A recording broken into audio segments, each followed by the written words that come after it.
নমস্কার। যুক্তি তর্ক সঙ্গে অর্কই আপনাদের স্বাগত। আপনাদের সঙ্গে আমি অর্কপ্রভ সরকার। পাকিস্তানের প্রধানমন্ত্রীর নাম কি? আপনারা বলবেন কেন শাহবাজ শরীফ? আপনি কি আমাদের জেনারেল নলেজ টেস্ট করতে চাইছেন অর্কবাবু? আমি বললাম না না না, শাহবাজ শরীফ নিজেই বলেছেন যে তিনি তার নাম পরিবর্তন করবেন, কিন্তু তার নতুন নাম কি হবে সেটা এখনো আমি জানি না। পাঞ্জাব প্রদেশের একটা সভায় প্রায় চিৎকার করছেন শাহবাজ শরীফ, দিন রাত পরিশ্রম করে কাজ করবেন, এমন একটা সময় আসবে যখন পাকিস্তান হিন্দুস্তানকে 10 গোল দেবে সব ক্ষেত্রে। শুনে খটকা লাগলো। জঙ্গি রাষ্ট্র, ফেল স্টেট, মথ ইটেন পাকিস্তান বিশ্বের চতুর্থ অর্থনীতিকে টপকে যাবে। দিবা স্বপ্ন দেখছেন মিস্টার প্রাইম মিনিস্টার? আগে তো আপনার দেশের অখণ্ডতা রক্ষা করুন। ফজলুর রহমান কি বলেছেন সংসদে দাঁড়িয়ে? বালুচিস্তান যে কোনো দিন স্বাধীনতা ঘোষণা করবে। একদিকে তেহরিকি তালিবান পাকিস্তান, একদিকে বালুচ লিবারেশন আর্মি, তার আত্মঘাতী মজিদ ব্রিগেড, ওদিকে আইসিস খোরাসান প্রদেশ, সবাই তো আপনার দেশের মাটিতে পাক সেনাকে নিকেশ করার চেষ্টা করছে। পাকিস্তান মিলিটারি এস্টাবলিশমেন্টে নাকি হামলার পরিকল্পনা করছে পাক তালিবান।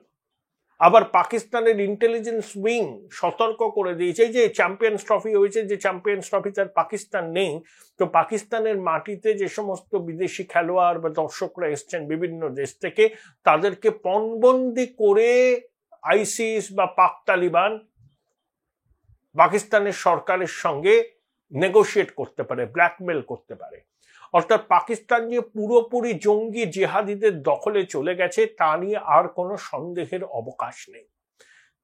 71 সালে পাকিস্তানের অঙ্গহানি হয়েছিল, আবার বালুচিস্তান পাকিস্তান থেকে বেরিয়ে গেলে পাকিস্তানের আর একটা অঙ্গহানি হবে। শেষ পর্যন্ত দেখবেন ওই সিন্ধু আর পাঞ্জাব প্রভিন্সকে নিয়ে পাকিস্তান টিকে থাকবে। এই যখন পাকিস্তানের পরিবেশ, তখন শাহবাজ শরীফের এই উন্মাদের মতো কথাগুলো শুনে কিন্তু খুব রসিকতা পেল। আসলে 71-এর অঙ্গহানির দুঃস্বপ্ন তারা করে বেড়াচ্ছে, তো আবার বালুচিস্তান বেরিয়ে যাবে, তাহলে পাকিস্তানের আর কি পড়ে থাকবে? এই দুশ্চিন্তায়, এই আতঙ্কে শাহবাজ শরীফের ঘুম উড়েছে এবং সেই জন্য তিনি উল্টো পাল্টা কথা বলছেন, কার্যত প্রলাপ বকছেন। আচ্ছা, অর্থনীতির দিকে দেখুন। পাকিস্তানের পার ক্যাপিটা জিডিপি হচ্ছে $1700 আশেপাশে। ভারতের পার ক্যাপিটা জিডিপি মানে পার পার্সন ওয়েলথ বলতে পারেন, পাকিস্তানের থেকে 70% বেশি। আইএমএফ প্রেডিক্ট করেছে যে ভারতের জিডিপি বৃদ্ধির হার এই অর্থবর্ষে 6.5% কাছাকাছি, পাকিস্তানে 3.2%। পাকিস্তানের ইনফ্লেশন কত? 30% কাছাকাছি। আচ্ছা, পাকিস্তান তার জন্মলগ্ন থেকে আইএমএফ এর কাছ থেকে কবার বেল আউট প্যাকেজ নিয়েছে? More than 24 Times. পাকিস্তান হচ্ছে আইএমএফ অ্যাডিক্ট। পাকিস্তানের রাষ্ট্রনেতারা বিভিন্ন দেশে ভিক্ষাপাত্র নিয়ে ঘুরে বেড়ায়, টাকা দাও টাকা দাও, লোন দাও লোন দাও লোন দাও। মুসলিম বিশ্বে পাকিস্তান আইসোলেটেড। মুসলিম বিশ্ব পাকিস্তানকে একটা ভিখিরি দেশ হিসাবে মনে করে। সেই পাকিস্তানের প্রধানমন্ত্রী এই ধরনের কথা বলছেন, তিনি নাকি তার নাম বদলে দেবেন। এগুলো হচ্ছে অক্ষমের আর্তনাদ। 71 সালের পাকিস্তান ভাঙার দুঃস্বপ্ন তারা করে ফিরছে পাকিস্তান এস্টাবলিশমেন্টকে। যে নির্বাচনের মাধ্যমে এই শাহবাজ শরীফরা ক্ষমতায় এসছেন, সেই নির্বাচনই তো অবৈধ। ইমরান খানের দলকে প্রতিদ্বন্দ্বিতা করতে দেননি, তাদের দলে প্রার্থীরা নির্দল হিসাবে প্রতিদ্বন্দ্বিতা করে সব থেকে বড় শক্তি হিসাবে আত্মপ্রকাশ করেছিল এই ইন্ডিপেন্ডেন্ট ব্লক। সেই ইন্ডিপেন্ডেন্ট ব্লক যাতে ক্ষমতা নিতে না পারে, সেই জন্য যুযুদান দুপক্ষ, বেনজির ভুট্টোর দল আর নওয়াজ শরীফের দল হাতে হাত মিলিয়ে একটা উইক সরকার তৈরি করেছে, যে সরকারের প্রধান নিয়ন্ত্রক রাওয়ালপিন্ডির সেনাকর্তারা। জেনারেল আসিম মুনির কিন্তু আসলে ক্ষমতার নিয়ন্ত্রক। পাকিস্তান ফেল স্টেট, গণতন্ত্র বলে কিছু নেই, এগুলো আমরা সবাই জানি। চায়না পাকিস্তান ইকোনমিক করিডোরে কি হচ্ছে? কাজ তো বন্ধ।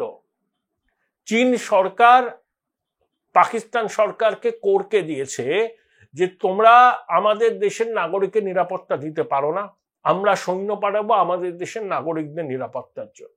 তো পাকিস্তান সরকার বলছে এ কি করে সম্ভব? পাকিস্তান আফটার অল একটা স্বাধীন সার্বভৌম দেশ, সেখানে চীনা মিলিটারি কি করে থাকে?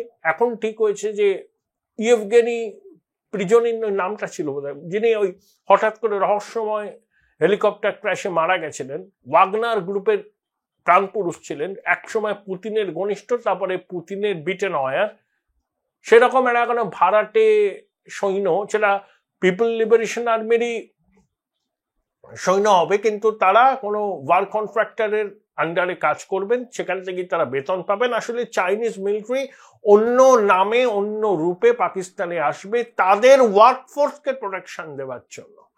পাকিস্তান মিলিটারি এস্টাবলিশমেন্টের উপর পরম মিত্র চীনের আর কোনো ভরসা নেই। এই হচ্ছে পাকিস্তানের ছবি। যে মিলিটারি মাইট নিয়ে পাকিস্তান গর্ব করে, সবসময় ভারতের সঙ্গে প্রতিদ্বন্দ্বিতা, সমরাস্ত্র কেনার প্রতিদ্বন্দ্বিতা, সেই পাকিস্তান মিলিটারি এস্টাবলিশমেন্ট তাদের দেশে, সেই পাকিস্তান মিলিটারি এস্টাবলিশমেন্ট তাদের দেশে কর্মরত চীনা নাগরিকদের নিরাপত্তা সুনিশ্চিত করতে পারছে না। Shame shame shame. সেই পাকিস্তান আস্ফালন করছে যে ভারতকে তারা ছাপিয়ে যাবে। আসলে পাকিস্তান নিজেও জানে তাদের সভরেনিটি তারা রক্ষা করতে পারবে না, খণ্ড বিখণ্ড হয়ে যাবে পাকিস্তান।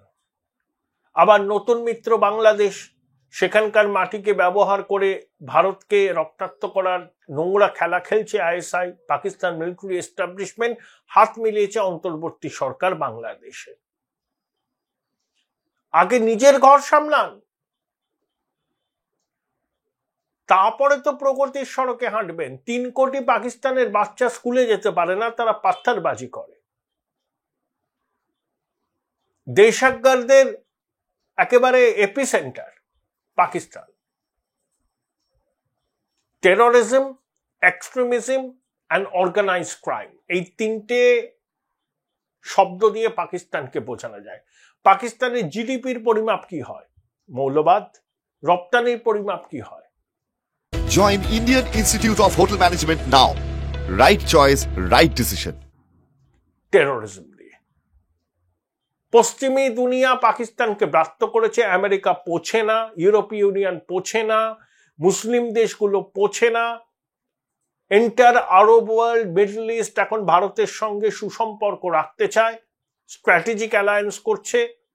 কারণ ভারত চতুর্থ বৃহত্তম শক্তি, তার মিলিটারি পাওয়ার, তার ডেমোগ্রাফিক ডিভিডেন্ড, তার ইনফরমেশন টেকনোলজিতে তার সাফল্য, আর্টিফিশিয়াল ইন্টেলিজেন্স সহ প্রযুক্তির নানা ক্ষেত্রে স্বচ্ছন্দ বিচরণ, এটা হচ্ছে ভারতের পরিচয়।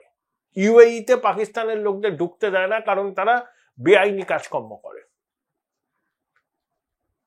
লন্ডন, ইংল্যান্ডে কি হয়েছে? গ্রুমিং গ্যাং ম্যাক্সিমাম পাকিস্তানে। তারা বাচ্চা বাচ্চা মেয়েদের নানা রকম, বাচ্চা বাচ্চা মেয়েদের সঙ্গে নানা রকম অশ্লীল কাজকর্মের সঙ্গে যুক্ত। হইচই পড়ে গেছে ব্রিটেনে। কেয়ার স্টারমার সরকারকে বাধ্য হচ্ছে ব্যবস্থা নিতে। গ্রুমিং গ্যাং, যেখানেই যাবেন সেখানে পাকিস্তানিরা অপরাধের সঙ্গে যুক্ত। সন্ত্রাসবাদ, চুরি, মাদক পাচার, যৌন কেচ্ছা, সবকিছুতেই পাকিস্তান যুক্ত।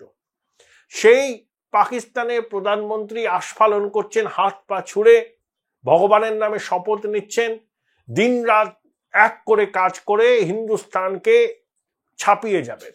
কোনো দিন হবে না। পাকিস্তান নিজের জিওগ্রাফিক্যাল ইন্টিগ্রিটি ধরে রাখতে পারবে কিনা সেটা $1 মিলিয়ন প্রশ্ন। $1 মিলিয়ন প্রশ্ন। ভারতের দিকে চোখ তুলে তাকালে তো পরিণাম কি হবে সেটা পাকিস্তান জানে। সার্জিক্যাল স্ট্রাইক তারা তো জানে, এবং যে কটা যুদ্ধ পাকিস্তান করেছে হেরেছে, ছায়া যুদ্ধেও হেরেছে, কিন্তু তাও শিক্ষা হয়নি। খেতে পাবে না, বিদেশি মুদ্রা নেই, 1000 পাকিস্তানি টাকায় 1 লিটার পেট্রোল, তাও ভারতের বিরুদ্ধে যুদ্ধ চালিয়ে যাবে। ওই যে 71-এ হেরে ভুট্টো বলেছিল না, 1000 বছর ধরে হিন্দুস্তানের বিরুদ্ধে লড়াই করব, সেই লড়াইয়ের মানসিকতা থেকে পাকিস্তান সরে আসেনি। বিভিন্ন মুসলিম দেশ পাকিস্তানকে একঘরে করে দিয়েছে, কারণ জানে পাকিস্তানের রাষ্ট্রপ্রধানরা ভিক্ষের ঝুলি নিয়ে তাদের কাছে আসবে, $1 বিলিয়ন দিন, $500 মিলিয়ন দিন, ইত্যাদি ইত্যাদি।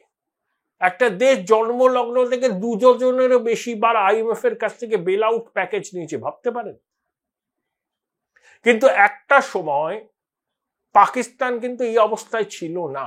জবে থেকে তারা এই এক্সট্রিমিস্টদের, উগ্রপন্থীদের খুল্লাম মদত দেওয়া শুরু করলো, তবে থেকেই পাকিস্তানের হাল বিগড়ে গেল। এখন পাকিস্তানের ক্ষমতার অনেকগুলো ভর কেন্দ্র, রাওয়ালপিন্ডির সেনা, ইসলামাবাদের দুর্বল পলিটিক্যাল নেতৃত্ব, মোল্লাতন্ত্র আর এক্সট্রিমিস্ট আর টেররিস্টরা।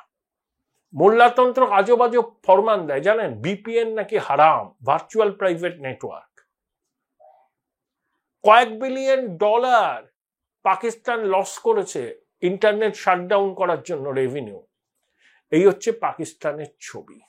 সেই পাকিস্তানের নামবিহীন প্রধানমন্ত্রী হুঙ্কার দিচ্ছেন ভারতবর্ষকে তারা ছাপিয়ে যাবেন। মিস্টার প্রাইম মিনিস্টার, আপনার নতুন নাম কি হবে? দয়া করে আমাদের বলবেন, একটু সমৃদ্ধ হই আমরা।